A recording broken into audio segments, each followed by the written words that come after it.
न्यूराज coaching classes के इस online व डिजिटल प्लेटफॉर्म पे आप सभी दोस्तों का हार्दिक अभिनंदन व स्वागत है। आप एसएससी की तैयारी कर रहे हैं तो आपके इंडियन पॉलिटी में एक टॉपिक है लोकसभा। मैंने लोकसभा के अन्य वीडियो डाल रखे हैं। आजकल जो वर्तमान में ट्रेंडिंग में जो विभिन्न परीक्षाओं में आजकल एसएससी 2023 और 2024 में जो प्रश्न पूछे जा रहे हैं वो किस प्रकार के प्रश्न पूछे जा रहे हैं कि लोकसभा में परिसमन आयोग का गठन कौन करता है, लोकसभा में आज तक कितनी बार परिसमन आयोग का गठन हो चुका है।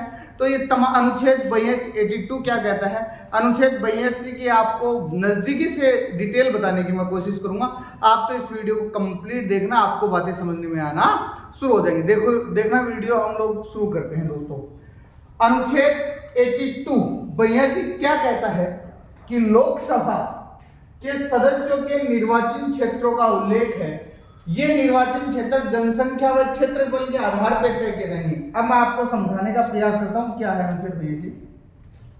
जैसे आपकी लोकसभा क्षेत्र है, आपकी लोकसभा जो भी सीट है, ठीक है, उस लोकसभा सीट में उसकी जनसंख्या का आधार क्या वर्तमान को माना जाएगा, क्या वर्तमान जो जनसंख्या है 2011 की उसको आधार माना जाएगा, या फिर कौन सी जनगणना को आधार वर्ष माना जाएगा, उस लोकसभा का क्षेत्रफल कितना है उसको तय किया, उसके आधार पर एक लोकसभा सीट का क्या होता है, तय होता है। अब देखना परीक्षा में आपसे किस प्रकार के प्रश्न पूछे जा रहे हैं। यहाँ से किस तरह से देखो, 42वां संविधान संशोधन के द्वारा कहा गया, 42वां संविधान संशोधन होता है, उसके द्वारा यह कहा गया है कि उन निर्वाचन क्षेत्रों को, कौन से निर्वाचन क्षेत्रों को, लोकसभा के निर्वाचन क्षेत्रों को तय करते समय जनसंख्या का आधार वर्ष 1971 माना जाएगा।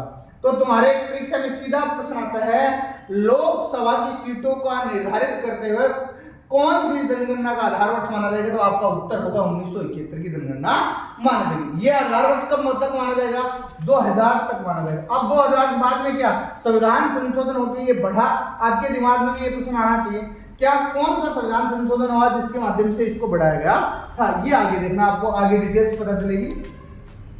आगे है संविधान संशोधन हुआ, 84वें संविधान संशोधन के द्वारा कहा गया कि जनसंख्या का आधार वर्ष कौन सा माना जाएगा, 1971 ही माना जाएगा। मतलब 84वें संविधान संशोधन हुआ, उसमें कहा गया कि जो आधार वर्ष है कौन सा माना जाएगा, 1971 ही माना जाएगा। लेकिन यह आधार वर्ष 2026 तक माना जाएगा। तो परीक्षा में आपसे प्रश्न आ रहे कि लोकसभा का आधार वर्ष 2026 तक कौन से संविधान संशोधन के माना जाएगा, तो आप कहोगे 86वें संविधान संशोधन के द्वारा ये बात कही गई है। इन निर्वाचन क्षेत्रों को तय करने के लिए एक परिसमन आयोग का गठन किया जाता है। ये परिसमन आयोग का गठन कौन करता है, तो परिसमन आयोग का गठन राष्ट्रपति करता है। निर्वाचन क्षेत्रों को तय करने के लिए एक परिसमन आयोग का गठन किया जाएगा। आज तक भारत में कितने परिसमन आयोग बन चुके हैं, ये भी बड़ा दिलचस्प किस्सा है। तो आज तक 4 परिसमन आयोग का गठन किया जा चुका है।